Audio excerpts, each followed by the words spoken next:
Coming up on Network Africa.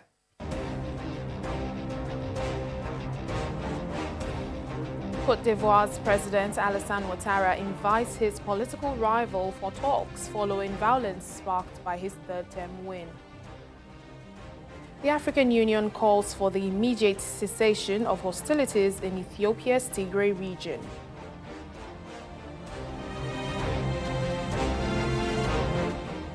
Plus, the United Nations extends action plan for vulnerable countries as the world battles the COVID-19 pandemic.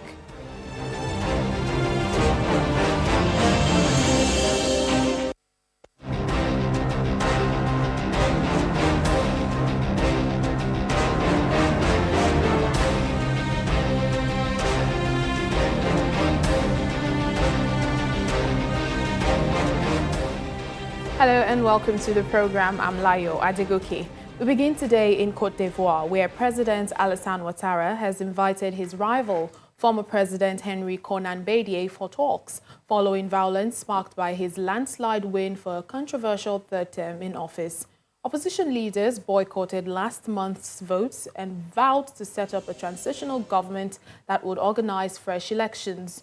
On Monday, the Constitutional Court confirmed Mr. Ouattara's win, and according to the Ivorian law, no appeal against the presidential election is now possible. Several opposition leaders face charges of terrorism and sedition after rejecting President Ouattara's re-election, and at least 40 people have been killed in election-related clashes since the month of August. Ahead of Somalia's elections, the importance of the media's role in the upcoming electoral process has taken center stage. This comes as a group of journalists gathered for an intensive United Nations-backed training on strengthening their reporting on elections and voter education. Supported by the UN Assistance Mission in Somalia and organized by the Federation of Somalia Journalists, the three-day training brought together more than 24 journalists from various Somali media outlets, with a presence in the capital and working across various platforms, including television, radio, and online channels. As Somalia prepares to hold elections, the United Nations strongly highlights the need to ensure the country's political space remains open, allowing for a diversity of voices and views to be expressed as part of the democratic process. Democracy is more than just the holding of elections. It also means ensuring a country's political space allows for everyone to take part. And as I stress, the media has a key role to play in this. Fact-based news and analysis depend on the work of journalists conducting independent reporting, rooted in the fundamental tenet, which is journalism without fear or favour. Meanwhile, reactions have continued to trail the U.S. presidential election, which has descended into a chaotic aftermath of legal battles. President Donald Trump says he doesn't plan to concede defeat, claiming without any evidence that voter fraud has been committed in places where Democrat Joe Biden appears to have won. Here in Africa, a continent where some recent elections were marred by accusations of cheating and violence, some people express alarm about the signal that the U.S. election might send to their own leaders. Trump declaring himself president in America is a very dangerous trend, especially for us Africa. Because tomorrow we are going to have leaders from all over coming to claim that they have won elections. And America is losing direction as a world leader. We have seen them preparing for violence. People barricading their shops and their offices, preparing for looting and violence. Something that we normally experience in Africa. Can this happen in a country that has seen democracy for centuries? It is sarcastic. As America is concerned, it's very disgraceful.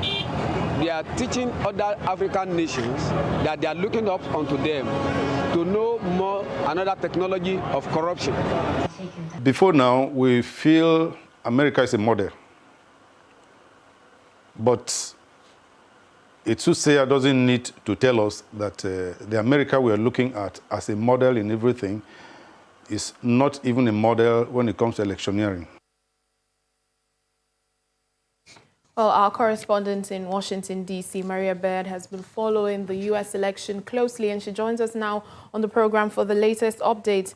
Hello, Maria. Thank you for speaking to us on the program. Tell us, what's the transition process going to be like with Donald Trump saying he plans not to concede? Thank you for having me. Yes, this transition process will be very unlike any we've seen before. And so the greatest challenge at this time is typically when a transition process is beginning, you would have the president, the current president, working with the president-elect to begin the process of providing confidential information, providing resources from the General Services Administration in the U.S., considered the GSA, to have contracts beginning to start purchasing items that will be needed for the next administration. And all of this has been put on hold. And so this will make it very difficult for the president-elect to begin the process of trying to transition in, because January is just a few months, short months away, and the process is quite extensive and takes quite a bit of time to get through. So at this time, it has been clear, and we're expecting to hear from President-elect Joe Biden this evening, and we'll probably hear a little bit about what his plans are. But again, I think that he's very clear that if he does not gain access and begin to have some of what he needs to transition, he will then probably be filing a lawsuit against the current administration. Now, we understand that Attorney General has allowed prosecutors to investigate alleged irregularities in the presidential election. Does this lend weight to the president's claims of rigging?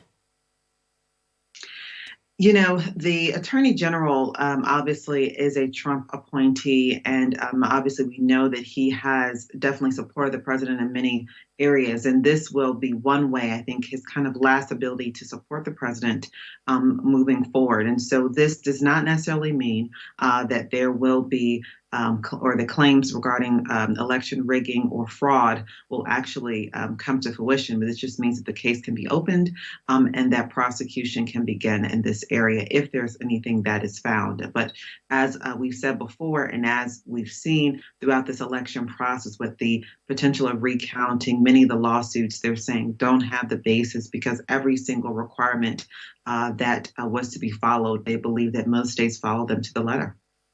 Now, with all of this that is happening, this will greatly affect the inauguration dates in January, I suppose?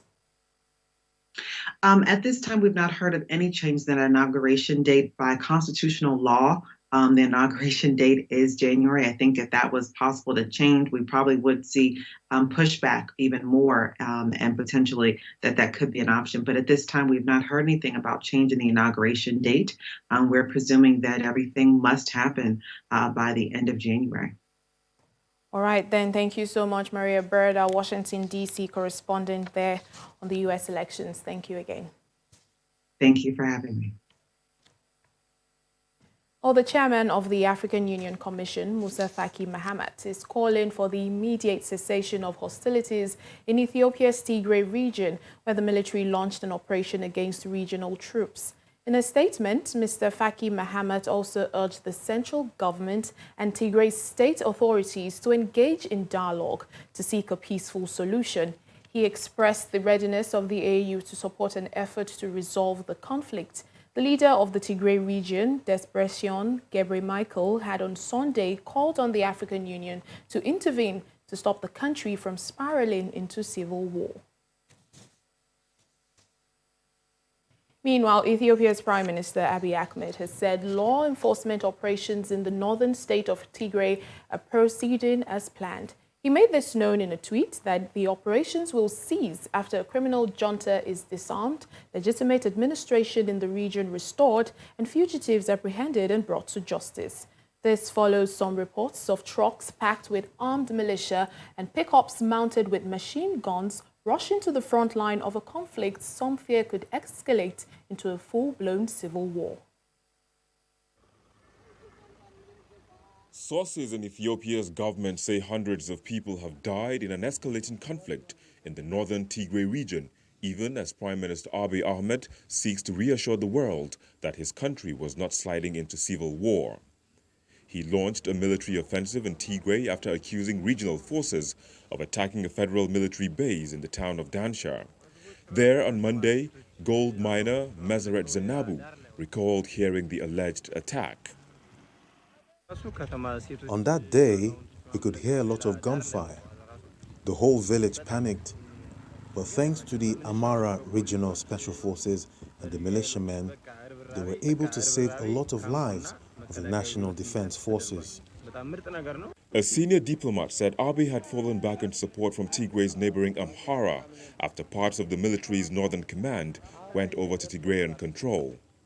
Intent on perpetuating a culture of impunity and restoring the undue privilege they enjoyed in the past, the TPLF old guards have continuously mounted both covert and overt attempts to undermine the people of Ethiopia and our new administration.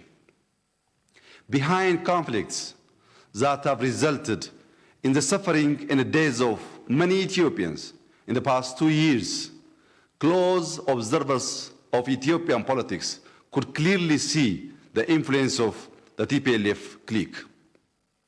They sponsored, trained, and equipped any force that was willing to engage in violent and illegal acts to derail the transition.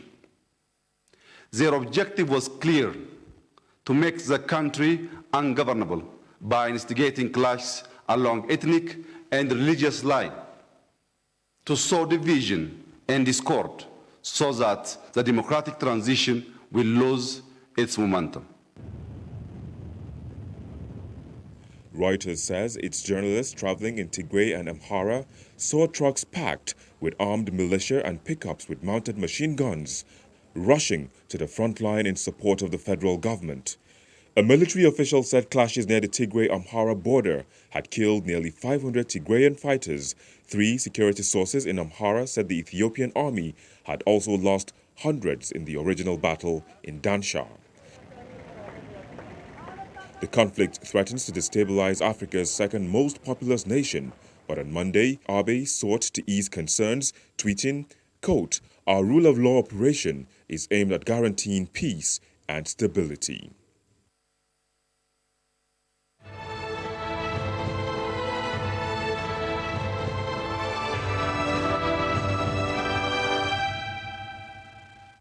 Uganda's health ministry has corrected figures reported last week that showed the country's highest single-day deaths since coronavirus cases were confirmed in March. Ministry spokesperson Emmanuel Ayebona tweeted that the 14 deaths reported last Thursday had occurred in 4 separate days. He also apologized for the inaccuracy. The East African country has so far confirmed 14,574 cases and 133 deaths. It is heading to a general election scheduled for January 2021 under strict coronavirus prevention guidelines, but adherence has proven quite difficult. The Deputy Secretary General of the United Nations, Ms. Aminat Mohammed, says the global body is extending some of its action plans for vulnerable countries as the world battled to contain the COVID-19 pandemic. She explains that many low-income and middle-income countries, including Nigeria, may get some relief for their economies to make a rebound, while private creditors will also be engaged to mitigate the effect of the pandemic on businesses and the global economy. The UN Deputy Secretary General was speaking on our breakfast program, Sunrise Daily, where she highlighted some of the COVID-19 recovery plans of the United Nations. The Secretary General, together with co-conveners of Canada and Jamaica, put together the Financing for Development initiative to bring countries together to put on the table what those issues were. First, of course, with liquidity. How do we get more money into our systems? How does the IMF provide those resources to come as emergency? The second was to look at the debt. The debt issue in many countries was already a looming crisis, and then again compounded by what was happening with COVID. So finding the space to breathe, ensuring that with the debt that moratoriums were given so that it would take us to the end. I mean, right now we're looking for the end of 2021. We have to the middle of next year. when we engaged in this in April. It was the end of 2020. So we are extending it to give breathing space for countries, not to pay back their debt, but to give them that space to use those resources in the response. Then we, of course, looked at illicit flows. We looked at engaging private creditors who, quite frankly, were not engaging with this. This was an issue for low-income countries, but we were making the case that middle-income countries like Nigeria also have become vulnerable overnight as a result of the lockdowns and the impact on the socio-economic part. So investing was to really bring those resources, advocate for them, show that the impact, that we understand that, you know, governments have a responsibility to their people, so you have to look inwards, put on the oxygen mask, but once you've got it on, you need to look around you and help others, because it is in your own interest at the end of the day.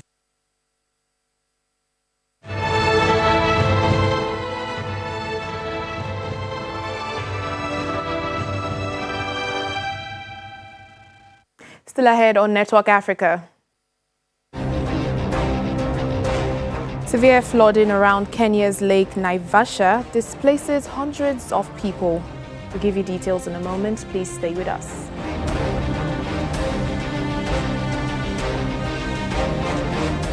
Thanks for staying with us. We continue in Southern Africa, where South Africa's President Cyril Ramaphosa has condemned Monday's clashes between parents and members of the Economic Freedom Fighters EFF party outside a school in Cape Town during an anti-racism protest. The school was accused of being racist after a video of an all-white matriculation party emerged online. President Ramaphosa, in a statement, said the incident brought back hurtful memories of a past we should never seek to return to. He also says allegations of racism against the school needs to be urgently investigated.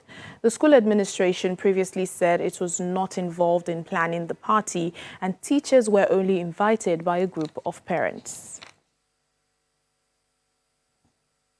Meanwhile, the South African police says investigations into multiple murders plaguing a number of townships in the Cape Town metropolis are still ongoing.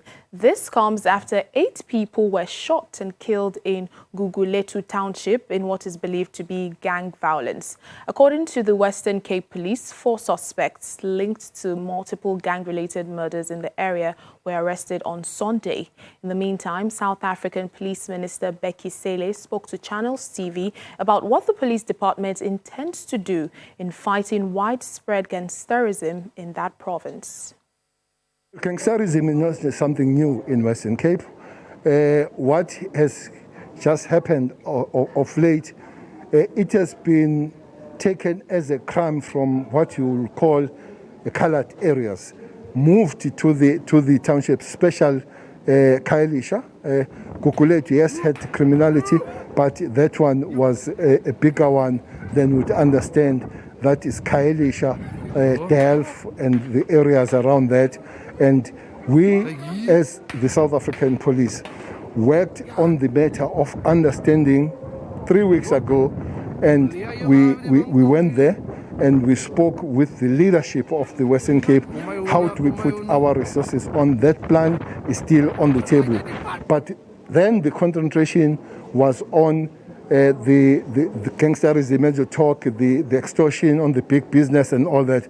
But it's spreading in the whole Western Cape. So that plan has been National Commissioner, DM, the MEC.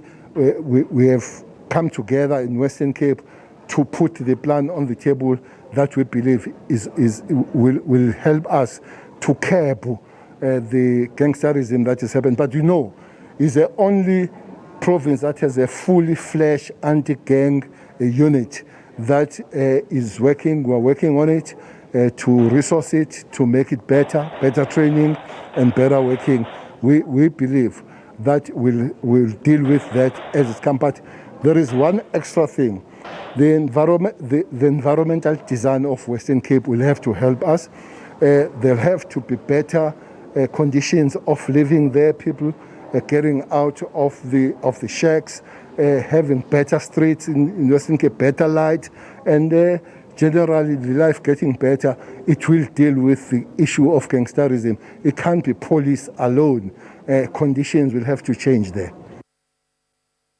Well, Kenya's Lake Naivasha, situated in the Rift Valley, has seen its water levels rise to record highs, pushing hundreds of people from surrounding farms.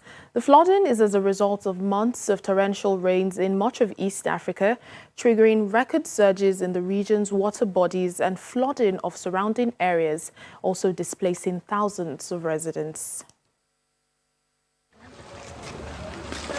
Ruth Wanjiru, a 47-year-old Kenyan mother, looks crestfallen as 5 young men wade through thigh-high waters to salvage windows and doors from her house that she abandoned after it was inundated by floods.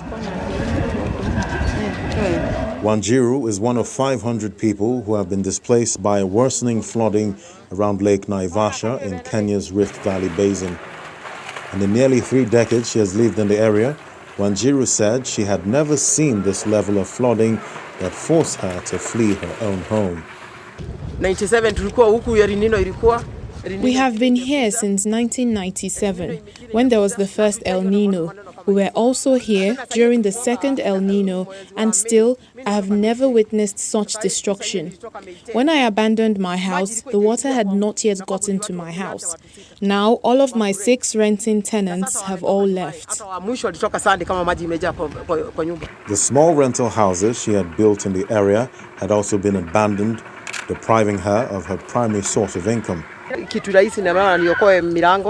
I thought it was best for me to try and salvage the doors and windows, maybe also try the tank and gate. I might also remove the roof and sell it as scrap metal for some money to survive, because I depended on these houses for my income. Now it is all gone. Officials say the lake has expanded to 173 square kilometers from 112 square kilometers in 2010, mainly due to the rains and increased siltation, which pushes water outwards. The floods have generated new dangers from wild animals that are creeping about after people fled the area, and that now worries residents like Esther Gichuki. What's puzzling is that the water doesn't flow here, but it comes from underground, meaning the ground is now loose. The water is dirty, and along with it, we now have wild animals like hippos that now graze here. It has become very dangerous to walk around, even from as early as 7 in the evening.